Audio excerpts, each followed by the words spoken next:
Welcome everyone to this marvelous occasion, uh, a budding of incredibly sensitive, emotionally, and individuals who put their ears to the text and allowed it to speak to them in just truly remarkable ways. Tonight, for our articulation, we have Ellen Holtzblatt and Rabbi Bronwen Mullin here to present their experience and their art and their Torah in a truly magnificent way.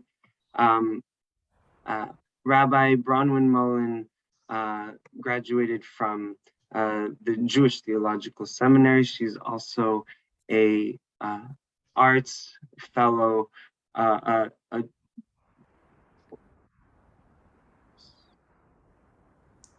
um, artist in residence at the Jewish Theological Seminary, and engages in with lots of groups in the arts world, and combines that with Torah.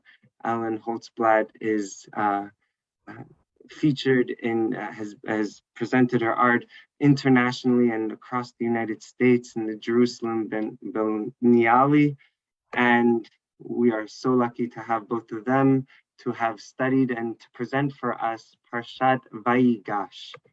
Bronwen, would you please share with us a brief summary of Parshat Vayigash? Wonderful. Thank you so much, Davina. This is just an amazing project. And uh, so I would say good morning, good evening, everyone. I'm calling in from Jerusalem, so it's about a little after 2:30 a.m. my time. So as quite beautifully explained and leaned on by Devere earlier, is that we really are in the dream space. We're really living the dream right now. What I mean, the collapse of, I think, the subconscious and the conscious, and then into our realities, and where those links are strong, and where those links are take us on strange journeys. So Parshat Vayigash, which has just been a wonderful thing to explore, is I like to sort of call the penultimate parsha in the Joseph sagas, and when I was assigned this and to work with Ellen, I was very excited to work with Ellen, and much less excited to work with the Joseph narratives, mostly because these are a series of narratives that I have always found very deeply personally disturbing. I've had a lot of baggage with Joseph my whole life. I feel that he's sort of a bratty young kid who never really takes responsibility for sort of his part in the way he talks to his brothers, and some of those dynamics. And then all the more so, I feel that the brothers never really fully take responsibility for the harm that they cause. So it just seemed a very unresolved and troubling series of stories. And all of that is to say is that in the parsha that we have here in Vayigash, where Joseph has previously orchestrated a kind of ransom for the brother Benjamin, there's this remarkable moment that the rabbis really lean into, and it's really sort of the central image of the central story of Parshat Vayigash, in which the brother Judah effectively explains to Joseph that things have really changed. We have this young brother Benjamin, who you know about, obviously, and we can't possibly not return home to our aging father without him. And our father's life, and that line is so striking. Our father's life is tied. His soul is tied up with his. Right? We can't possibly strip Benjamin from our father. We cannot return without him. And that sentiment is so clear of Judah's recognition of the unique and special relationship between Benjamin and his father, that Judah actually says, please take me as a slave in his place, right? I will remain behind for you. And so all these sort of themes, the recognition of the unique relationship between the father and the young brother Benjamin, and Judah's willingness to literally put himself in the place of the slave, him place of the one left behind, objectified, right? Which is exactly what happened to Joseph. That this moment is sort of considered by the rabbinic tradition to be one of the greatest moments of tshuva, right? So when we think about sort of a classical understanding of what tshuva, repentance is, Maimonides says that tshuva is really made of two components. One, the confession of the wrongdoing, and then the second, the ability to change one's ways. So we certainly have the second component here, where Joseph sees in his brothers, who do not recognize that it is he. Rather, he is still the second in command of Egypt, whose their lives depend on him. And Joseph is so overcome when he sees that it appears that his brothers really have changed their ways, that he pulls away, he covers his face, he goes in the other room, and his weeping becomes so loud that even all the courtiers, all the royalty of Egypt can hear it, which is also just such a phenomenal moment when we think about vulnerability, right? That Joseph actually has almost no choice but to reveal his vulnerability to the people with the most power in the world around him. His tears are so overcome that he comes out and he reveals himself, his identity, to his brothers. And in that encounter, he actually says that you shouldn't feel bad about what you did to me, because it was for a reason that God placed me before you here to save life. And it was really this sort of central scene and this moment of encounter between the traumatized Joseph, who's now revealed himself and has sort of stripped himself of his image of power, to the people who've harmed him, who've traumatized him. That was sort of the central focus of our chavruta. So I'll leave us with that sort of piece of the summary, and I'll turn this over to Ellen to talk about her remarkable artwork. Thank you. Oh, thank you so much for introducing that. And Bronwen, first of all, I'd like to thank the Amen Institute so much for this opportunity. And especially, I want to thank Rabbi Bronwen Mullin, who I couldn't have been paired with a more incredible person. And it was just an amazing experience. And I can just say it right now publicly, I love her. So it was a great experience. But out of this, in our discussions, we really opened up so much personally, both of us. And I appreciated that she was so willing to go there, because that tends to be the place that I go in my work. And as I explained to her, I'm not a Bible scholar. When I study the text, I bring the text into my work, it really doesn't come from an intellectual place. It comes really much more from a personal, internal, emotional place. So when I started considering the story, and there's just so much richness in the family relationships, and so much sadness, and so much, unfortunately, that I could relate to, that it really ended up becoming a very personal kind of journey for me, an artistic journey. So as I started working on this drawing, and I didn't really know where it was going to go, as so many of my artworks are like that. I don't necessarily plan it. I have an image. I have some kind of germ of an idea, and then I have my dialogue with my work, the materials, the paper, the canvas, whatever it is I'm working with. I've been working recently on a series of paintings and drawings. I'm not going to say about my mother. My mother is the subject. They are portraits of my mother, but they're really about so much more than just about her. But I started working again on another drawing, which I had been doing several of. And what I discovered in the process, and I had started doing different things with other drawings where I made a mistake. I was doing an ink drawing, and ink you can't just erase like a pencil.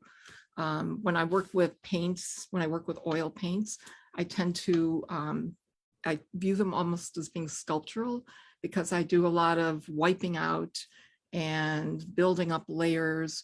And when I wipe out something, it leaves a ghost of an image that still exists, even though I take away things. So it's a very active kind of building. I think of it as constructing and destructing. But when I'm working on ink drawings, it didn't feel like that was possible, because I'm just building up layers and you can't erase the ink. But I started taking my X-Acto knife and scraping into the paper.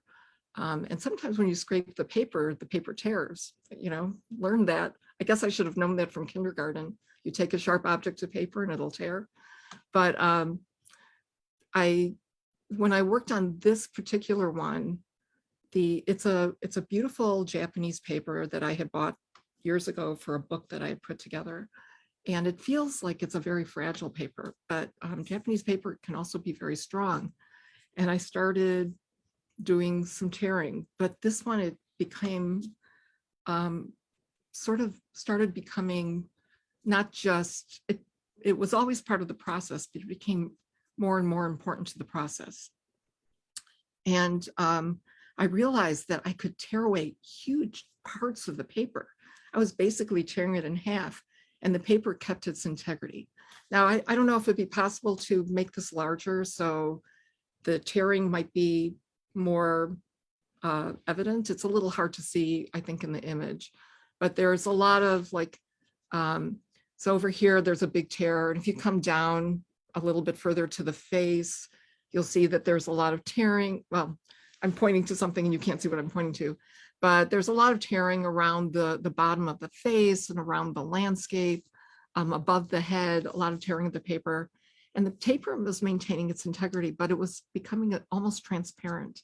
And I started thinking about how metaphorically that fit into the relationships, family relationships, that that sometimes family relationships are not always this wonderful, positive thing. We tend to say, oh, family, that's wonderful. It's not always wonderful. Family can sometimes be very painful. I have experiences in my own family that are not all, I mean, I love my family very much. I love my mother. I love every member of my family, but I also have some, there's some history that is sometimes very painful and difficult to deal with as well. And that's a place that Bronwen and I went to. But it really surprised me thinking about that metaphorically, how as I tore the paper, it kept its integrity. It became maybe more transparent and thinner, but it really never broke.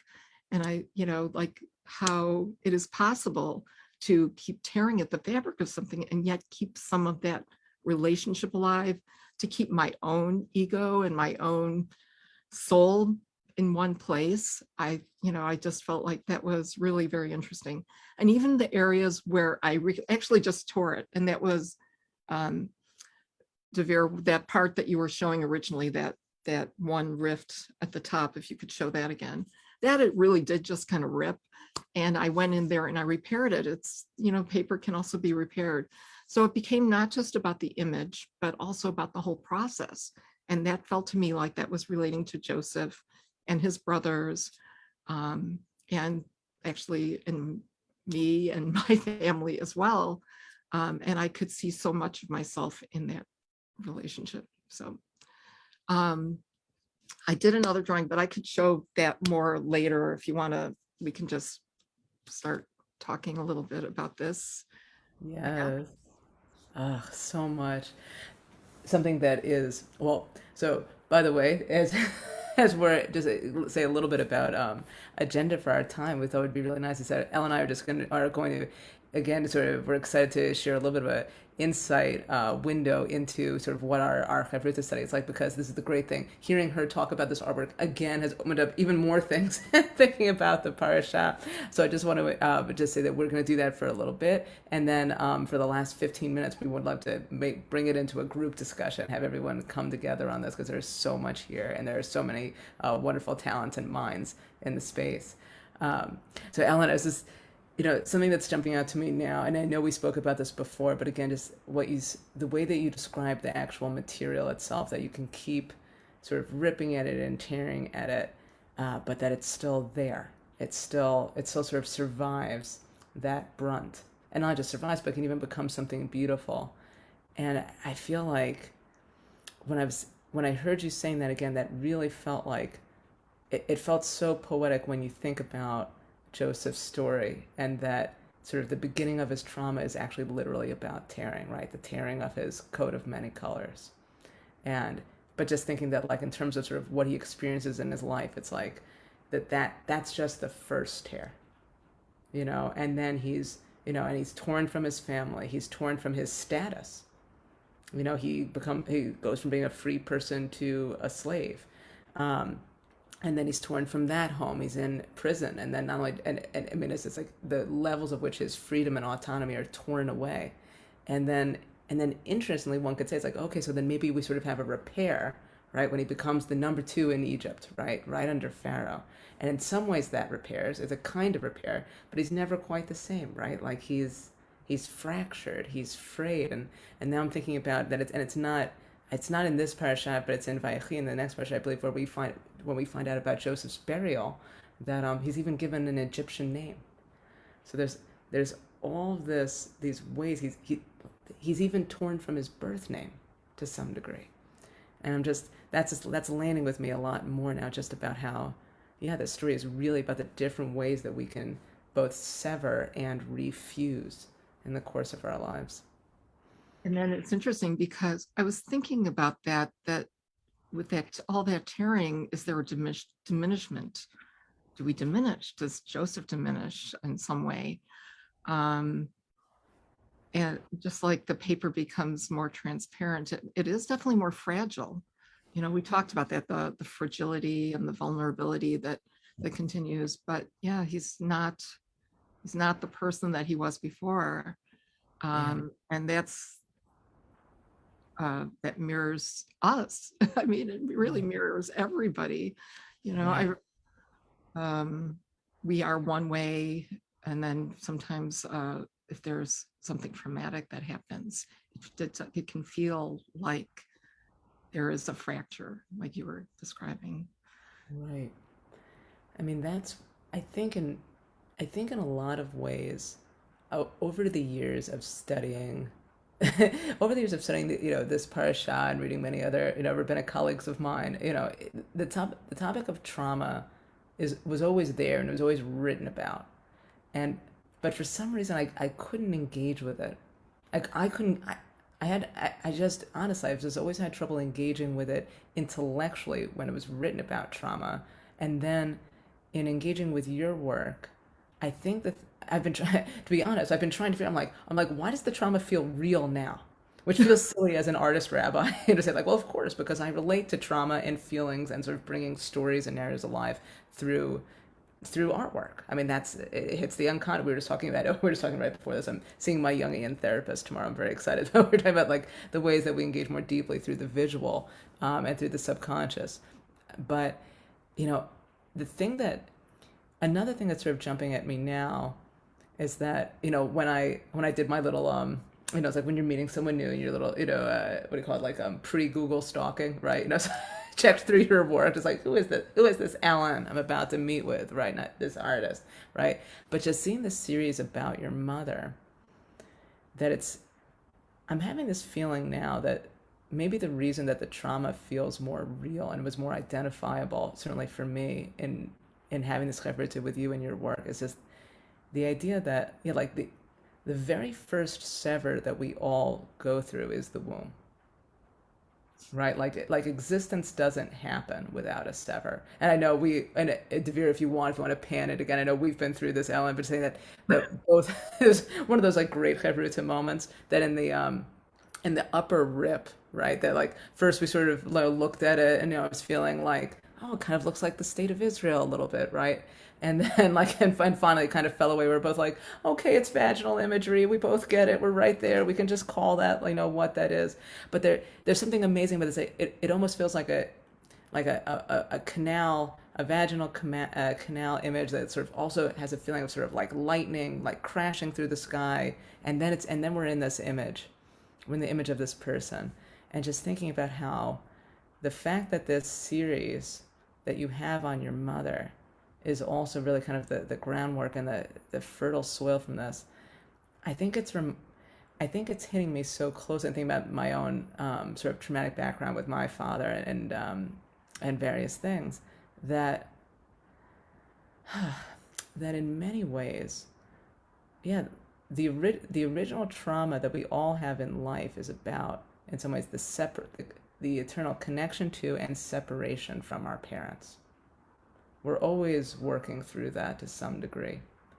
And that feels extremely on the skin for me in my life. And I think I hadn't quite realized that about Joseph. And that actually Joseph isn't, I mean, and maybe in many ways it's shot that, of course, Joseph is working through his relationship with his father, and what does it mean to be the favorite son? But it actually hadn't occurred to me that and who's to say Joseph isn't working through um, the relationship of loss with his mother, who's passed away when he was a child. Um, so I'm just, yeah, I think the connection of the and the embodiment of the trauma and of the narrative in the image of the parent is making the depth and the poetry and the maybe even the redemption of the trauma here more, for me, more tangible now than it has been before. Well, and it actually also, Jacob as the parent is going through his own trauma with losing his child, or having thought that he lost his child. But I think about, I was thinking about that because we talked a lot about my relationship with my mother and how that related to my relationship with my brother, and some trauma. But I also thought that there's things that have happened with my own children, and I think about that, how all that gets passed from one generation to the next as well. But it's about that shape. So when we discussed this, and I told you that I was really trying to not make it look like female genitalia when I was doing it. I thought that I could get that to stop being that, but then I was like, oh, just give in. It is. That's what it is. But I realized it, and which I think is really interesting, because one of the times I felt most powerful in my life was when I was giving birth. I mean, I like, especially with my second daughter, when I didn't use any drugs, I felt like a mountain woman, like, look at me, and I'm leaving the hospital after 7 hours. But I also think it looks a little almost like a valve, like a release valve. Oh, interesting. Like there's something like what I thought, like when I was in Iceland, and when you're looking at all the geysers and these things that are just moving through the earth, and you have to release this tension. So that's kind of also could be going, not just something entering, but something going the other direction as well. Can I just say, first of all, that's amazing. You are a mountain woman, and that should never change.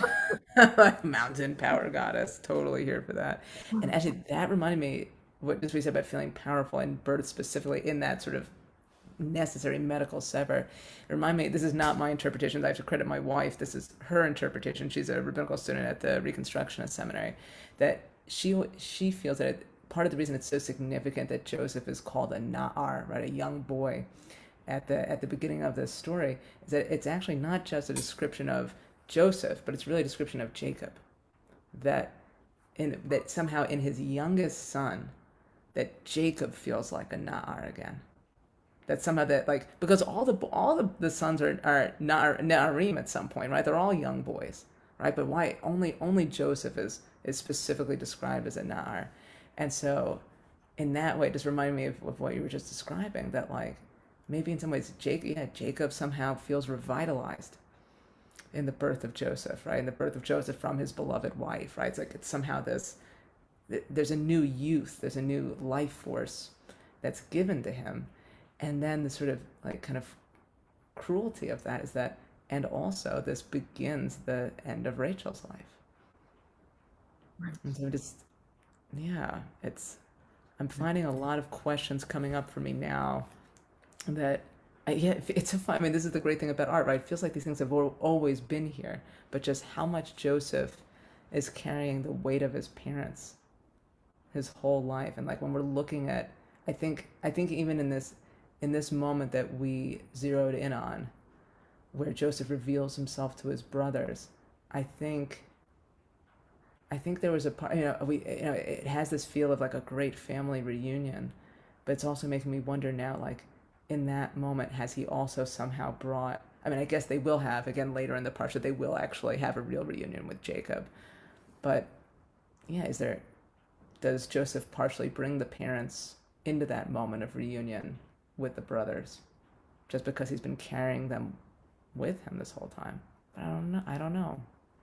Wait, you mean does Joseph bring Jacob and both of his parents into this reunion? His feelings about them, or maybe his feelings about them, or maybe, I know I'm having a little trouble putting words to it, but because I'm reminded of something else that came up in our Chavruta at one point, that's noticing that like that Rachel is so absent, and that women are so are so like deeply absent in these shows. Yeah, Yeah, I know. What? they carry the No. story, so sometimes. Right. Exactly.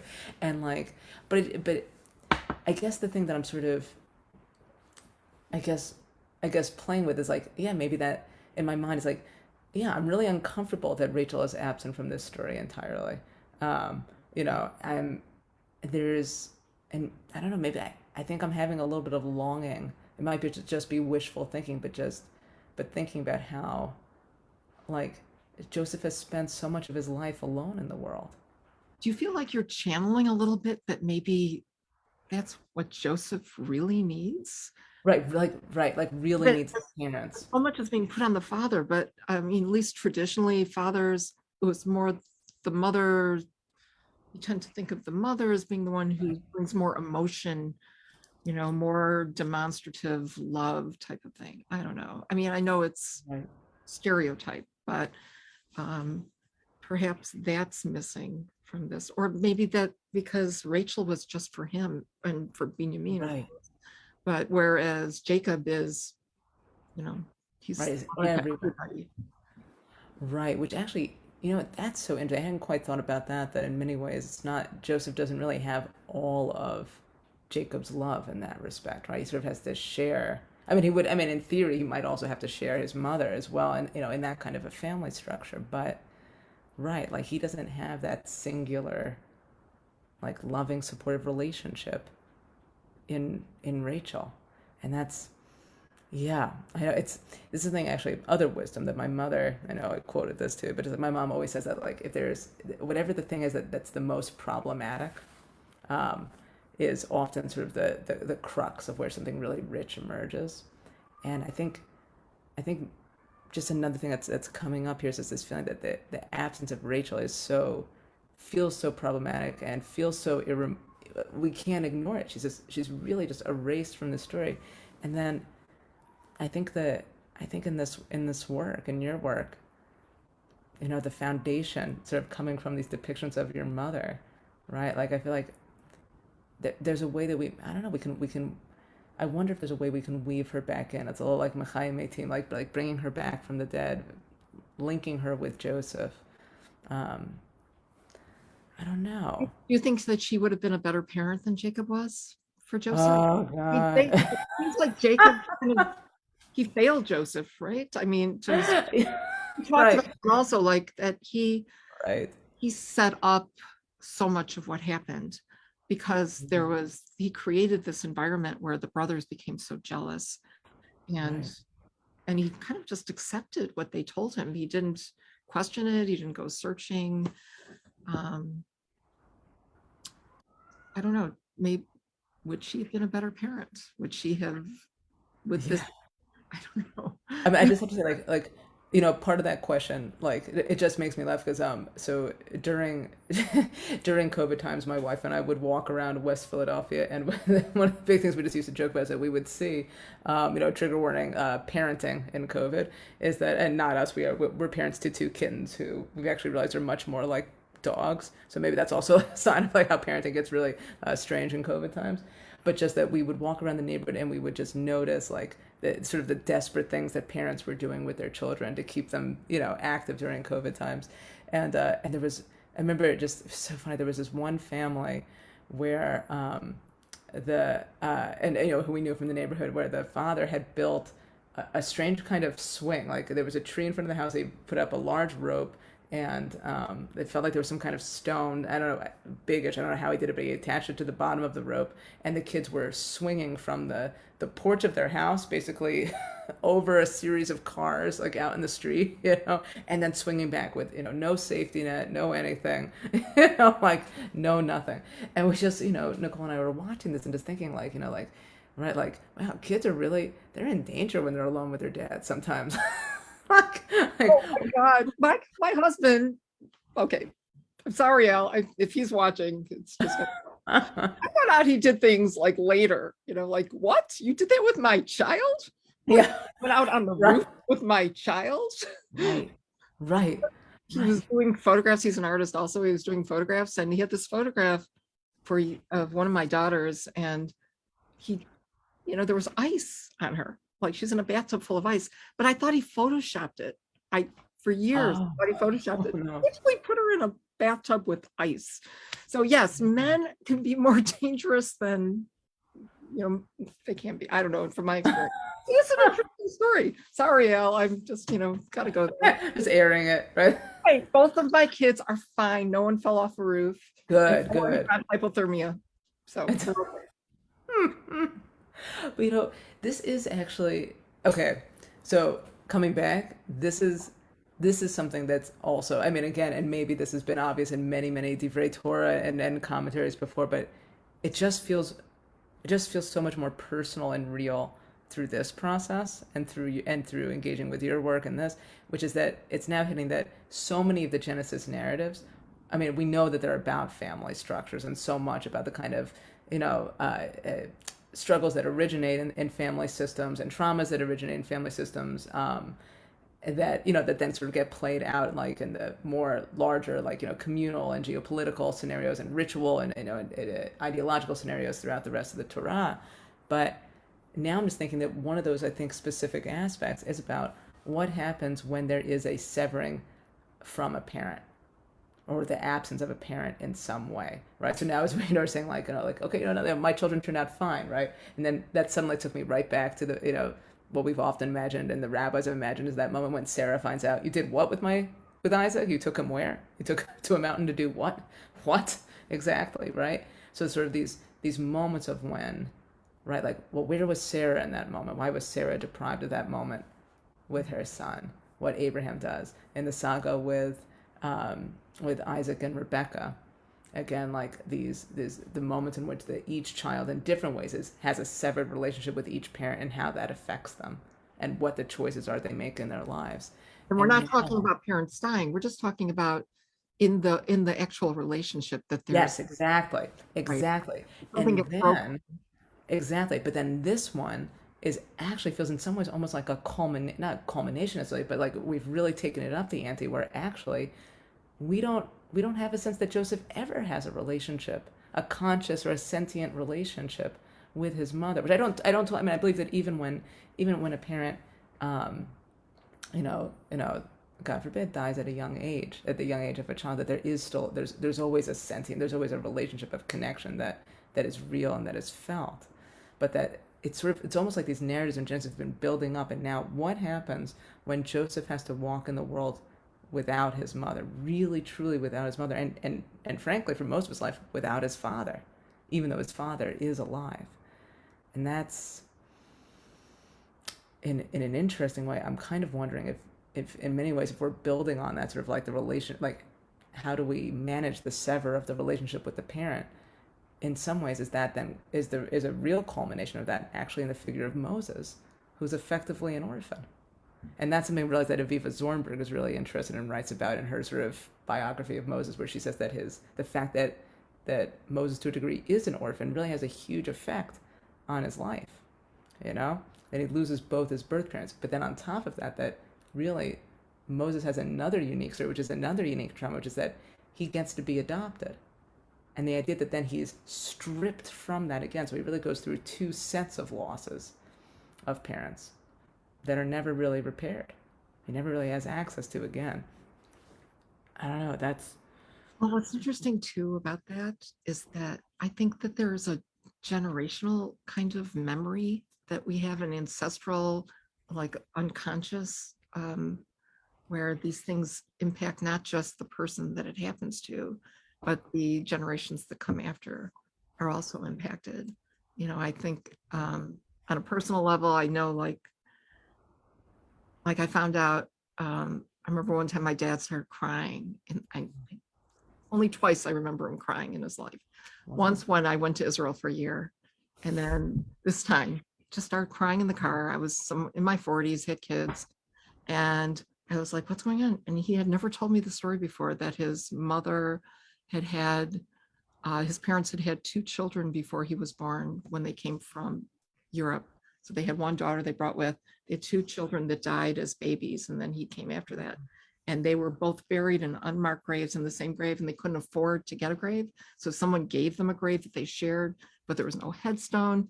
And he never shared that. I think that these kinds of family things that happen, Yeah. they stay with you. I don't, even if we aren't aware of them, even if we're not conscious.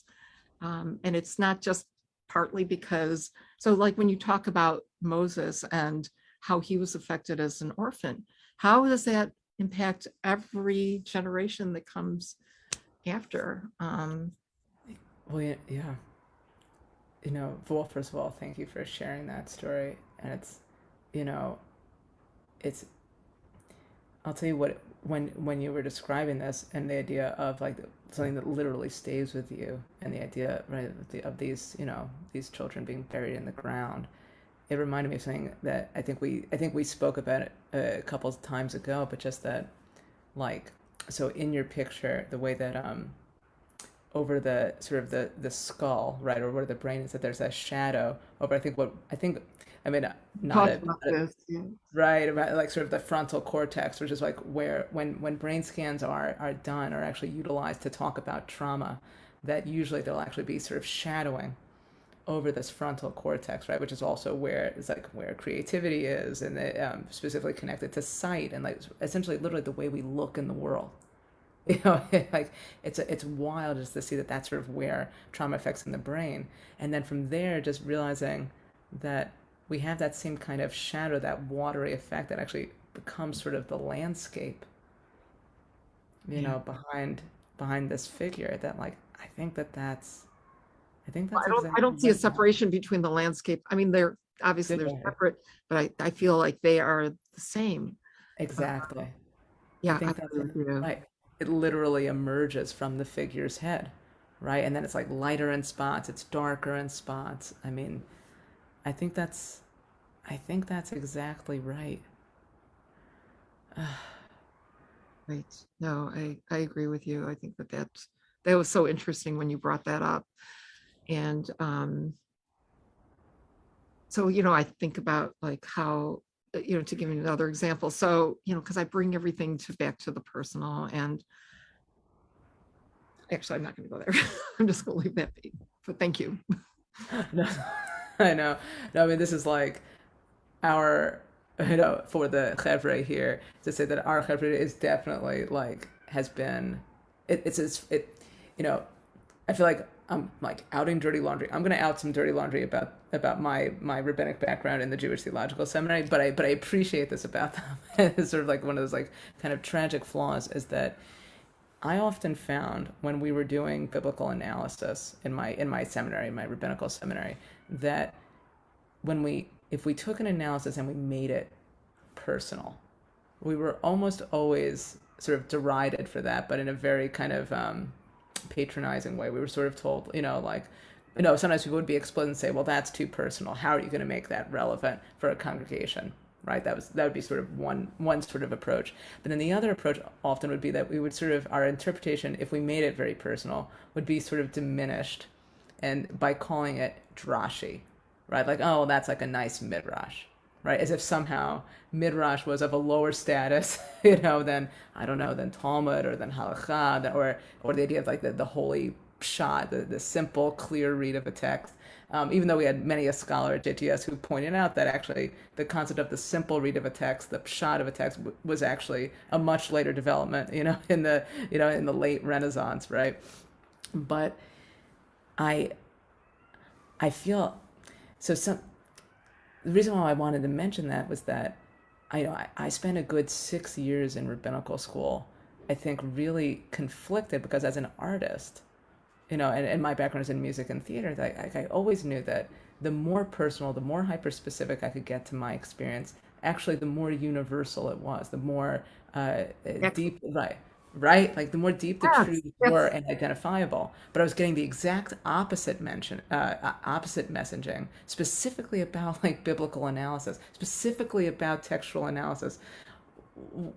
So I think I've been sitting with a lot of that conflict for many years, and I've been fortunate to, thank God, so Svara, right, the traditional radical yeshiva, Talmud learning, plug, right, Svara has been a big part of sort of healing from that, I think that conflicted messaging that we have to use our what's called our svar, our moral intuition, our personal identification to really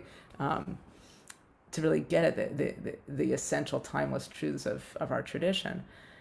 But like this chavruta has really been a very, for me, a very important invitation to return to the personal.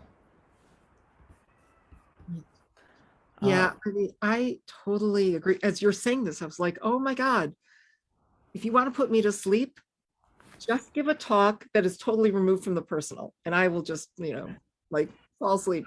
What do we know? We connect things to, and when people speak in platitudes or, it's like, it's just not, it doesn't connect. We connect by connecting to each other. And if someone is willing to open themselves up, and it's scary, it can be scary for people who are, it's scary for anyone, but if you're not used to it and you're defended against that, it can be very difficult. Yeah. But it makes things accessible. It makes it possible to I think, deepen our connection, our understanding, everything. So I so totally agree with you. And it's where I try to go in my art. We talked about this also, like, I think you called it meaningful disclosure. And that's where I was trying to pull myself back a little bit. Maybe that's not meaningful disclosure. Let's pull that one back. But when you're in public, like, so there was a way that when we were having our conversations that we could, it felt safe. It felt like a safe place to completely be open. And now we're in public a little bit. So, I know some of you, I don't know everyone. So, let's pull back a little bit. But as much as possible in my work, it's just got to be all there. Otherwise, what is the point? I almost said, what is the F point? But really, what is the point? You can call that. Yep, that's exactly right. No, I mean, I think that's really it. And that because you went there so full throttle, I think that allowed me in my Devar Torah to actually also realize that a lot of my baggage with these narratives is because I think I couldn't find a personal relationship, not even just to the story, but actually to there's this rabbinic gloss on this whole story. And I want to make this my last comment, because then I would love to like open it up and we can get everyone's thoughts and questions and reactions. Let's get us all together. Big chavruta, en masse chavruta. But just want to say that I've always felt that the rabbinic gloss on the story, they're like, oh, this is just a story of it's great tshuva. It's great repentance, and the brothers completely change, and there's even this idea that Joseph is this tzaddik, this righteous person, and just there was something about the rabbinic gloss on it that felt so flat, and just no depth, no lightness and dark, no shadow, no nuance, and that's a very common critique of a lot of rabbinic sort of readings of biblical texts, and I think I've resented that for years. I think I've had real anger and frustration about that. Like almost like, how dare you take a story of such nuance? How dare you take a story of personal trauma and conflict and gray zones and take away the palette? Like I think I've felt rage about that. In many ways, maybe why I've sort of run from these stories. So thank you, Devere, for forcing me to go back into these narratives, but the fact of the matter is that, and this ended up being the theme of my Devar Torah, is that, that actually the thing that's so brilliant and prophetic and eternal about this moment of, so to speak, tshuva with the brothers is that it's not complete. The brothers actually don't ever take responsibility for what they did to Joseph. In fact, they even repeat the same lie, just that, oh, he was torn by beasts, and that's why we can't, possibly not come back with Benjamin. And that the fact of the matter is that, and I know we talked about this in our chavruta, is just that Joseph has to move on. Joseph, that is the fabric, that is the landscape of his world. It's all he's going to get. That's all he's going to get, exactly. Mm-hmm. And that's the picture. And it's heartbreaking, and it's also beautiful because it's real, because it's what happens to so many of us. I mean, we talked about that too with tshuva, that I don't know, like, because in my experience, not most people don't go there. I don't go there. It's yeah, that was beautiful. I love the way you put that in your Devar Torah.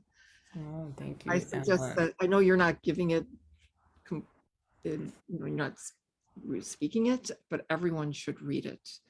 It will be Thank you. really, everyone should read it. It's really beautiful. Oh, thank you. Well, I think we're starting to get questions in the chat, and Devere, if you want, we can open it up if people want to come off mute and ask. But I'm happy to start us off just by reading. This is from Beth. Asks, can you talk about your collaborative process? Was it all discussion and dialogue? Did you discuss the imagery as you were creating it?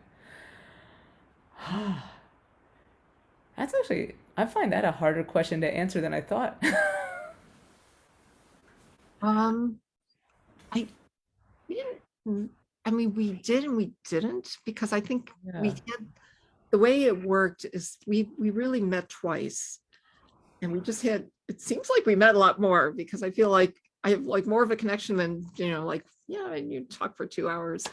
But right, we just kind of went deep right in the beginning, and then I made the artwork, and we when we met the next time, this drawing was really done, right? I think we're mostly complete, maybe. Yeah. And then we did talk about the imagery, and what was good for me, though, is that it really helped me to solidify, helped me to look deeper into what I had done, hearing your responses to it.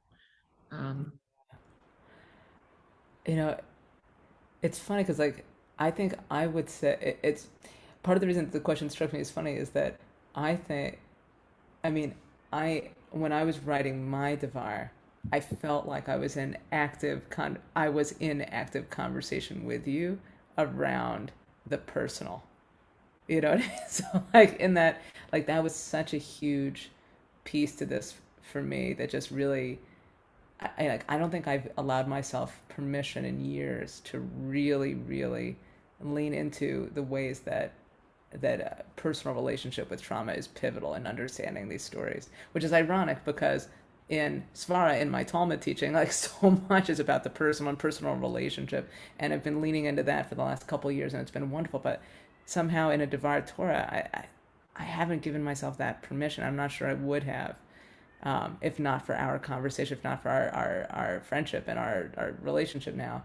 And it's just, yeah, so in that way, yeah, I think on my part, I felt that it was very collaborative because it was like, Ellen's telling me, go for it, go there, it's okay. So interesting. And Oh my God. no, the same thing. Well, and with the drawing, even though it wasn't like I planned it or was thinking of something specific, it absolutely, as I was working on it, I realized how connected it was, Right. to what we had said. So. Mm. By the way, I'm seeing another question in the chat from David. It says, can you talk a little bit about the figure in the center of the picture? What are the hands doing? Why did you choose the color you did? It's an ink drawing, so I'm not sure if the color is exactly accurate, but it is an ink drawing, so it's really black and white, but the ink takes on that gray tone or that brownish tone. But I kind of was moving away, I'm an oil painter traditionally, but I also do a lot of drawing. And it's interesting when you work in black and white that you bring things down to the basics in a way where the image becomes the most important thing. You don't have the color that you can fall back on. But it's a drawing of my mother, and the background, where that came from, the landscape. I was in Maine this summer, or this fall. I was visiting my daughter in Boston, and we went to Maine, and then we went to Cape Cod, and we were on this beach, this really incredibly beautiful beach, and it was a really stormy day, and the waves were coming in, and I was trying to capture it because they came in and they were like, as they were coming onto the sand, they were like making this lacy pattern, and that's what sort of I was thinking of that inspiration of this like really powerful, these powerful waves leaving this beautiful kind of lacy, delicate kind of pattern on the beach, and that kind of contradiction between the two of them. So I don't know that that's what that, I'm not going to say that that is necessarily what you're seeing in here, but that was the thing that was going through my head at the time about that imagery. We have a question from Sarah Robinson. Wow, thank you so much for gifting us this opportunity to hear the two of you in Chavruta. The image I had in my mind, hearing the two of you speak, reminded me of two candles whose wicks meet. And I was imagining like the spirit of like a neshama or some ruach kind of watching the flame gently sway. Hearing the two of you was just so beautiful. Thank you so much for this precious gift. It's interesting to me to hear you speak about the Joseph story through the lens of trauma. And it was so incredible to hear how the two of you really brought so much of yourself into this chavruta. I was imagining a lot of images or a lot of ideas. And I'm wondering if you had the chance to actually speak to Yosef or to speak to Yaakov, what's a question you might ask them with this trauma lens? Or another alternative, if you had a chance to speak to an earlier version of yourself and tell something to an earlier version of yourself, well, what would you say now that you know what you know from this Torah learning that you've so deeply incorporated into yourself?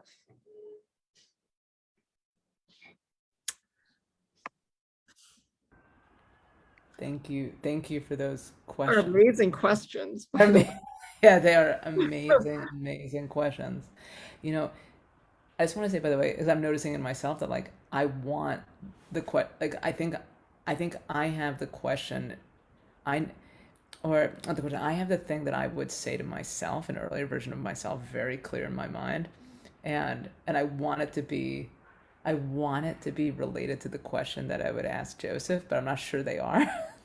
but I think I can jump into that. I love that. I love those questions.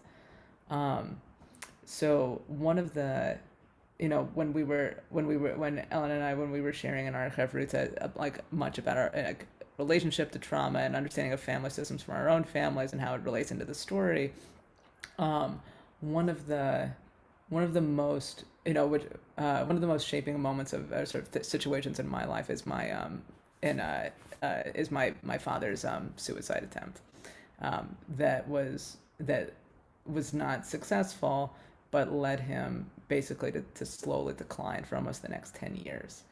And I was his caretaker for a good part of that. And so I think often, and something I felt very connected to in this story, and is this idea again of thinking about Joseph as the Na'ar when these stories begin, and now in this parsha that he's not a Na'ar, he's not a young boy anymore, and that's lost. He doesn't really ever get to be a young boy again, and so, but the thing that I think the thing I would say to myself is that I often felt that way too, that I was 27 years old when my dad tried to take his own life. And I often think I was one person prior to that, and maybe I was a na'ara then. I was a little more fearless, connected to my youth. And then in some ways I was aged, and I felt my energy sort of depleted after that.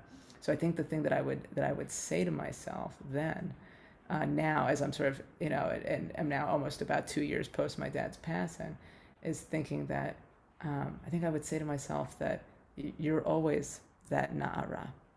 You're always that little child, that little girl, that you can't sever it completely. It may feel more distant, but just I would sort of I would try to give myself that feeling of you don't ever lose that.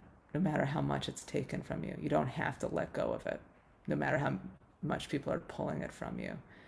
And then I guess, like, maybe it is really, I guess maybe the question I would ask Joseph, and I'm so curious about I guess as for him, is it's like, does he have any good memories of being with his brothers growing up?